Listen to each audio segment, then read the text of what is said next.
Shalom, horas bagi kita Bapak Ibu Saudara-saudari yang dikasih oleh Tuhan Yesus Kristus dimanapun kita berada.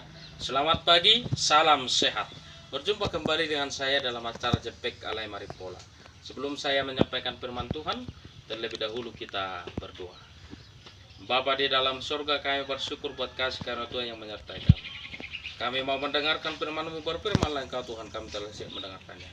Di dalam nama-Mu Tuhan Yesus Kristus kami berdoa bersyukur karena kehendak yang terjadi. Amin. Bapak, Ibu, Saudara-saudari yang dikasih oleh Tuhan Yesus Kristus, firman Tuhan yang ditetapkan untuk kita pada hari ini, Jumat tanggal 13 Agustus 2021, yang tertulis dalam Mazmur pasal 63 ayat 8, demikian bunyi firman Tuhan. Sungguh Engkau telah menjadi pertolonganku, dan dalam naungan sayap-Mu aku bersorak-sorai. Demikian bunyi firman Tuhan.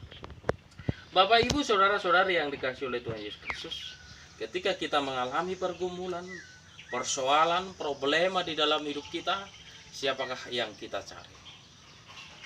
Kepada siapakah kita meminta pertolongan? Firman Tuhan berkata, datanglah kepadaku, hai semua yang letih lesu dan berbeban berat, maka aku akan melepaskan, melegakan engkau. Datang kepada Tuhan, itu adalah jalan satu-satunya dalam pergumulan hidup kita. Seorang artis bernama Marilyn Monroe yang ketika itu terkenal, yang parasnya cantik, mengalami pergumulan dalam hidupnya. Seorang pendeta mau datang untuk menyapa dia, mendoakan dia. Tetapi apa yang dikatakan Marilyn Monroe? Dia berkata, saya tidak membutuhkan Tuhan.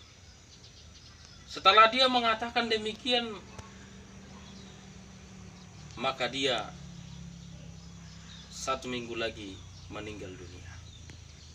Bapak, Ibu, Saudara-saudari yang dikasih oleh Tuhan Yesus Kristus, apakah kita masih berkata dalam menghadapi COVID-19 ini, saya tidak butuh Tuhan, tidak memerlukan Tuhan?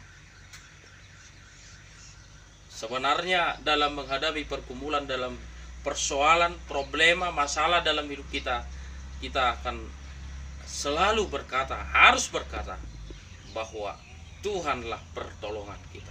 Kepada Dialah kita berseru.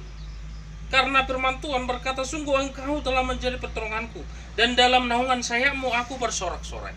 Naungan sayap Tuhan, Daud bersorak-sorai. Kenapa Daud merasa bahwa Tuhan pertolongannya? Ketika dia menghadapi persoalan pergumulan, kalau kita membaca dalam 1 Samuel pasal 23 ayat 14, maka Daud tinggal di padang gurun, di tempat perlindungan. Ia tinggal di pegunungan, di padang gurun Zif. Dan selama waktu itu Saul mencari dia, tetapi Allah tidak menyerahkan dia ke dalam tangannya. Daud takut karena Saul telah keluar dengan maksud mencabut nyawanya. Daud mau mencabut nyawanya.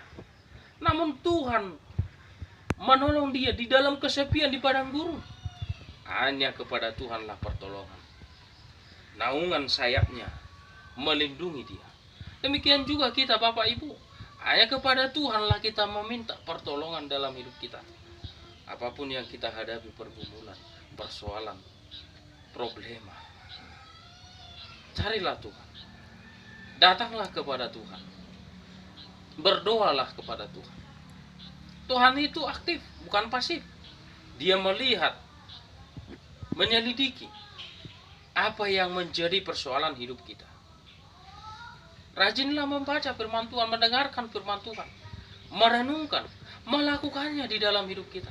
Kalau kita mengikuti jalannya, kita berada di terang Tuhan. Tuhan melihat itu dan memberikan kasih-Nya kepada kita.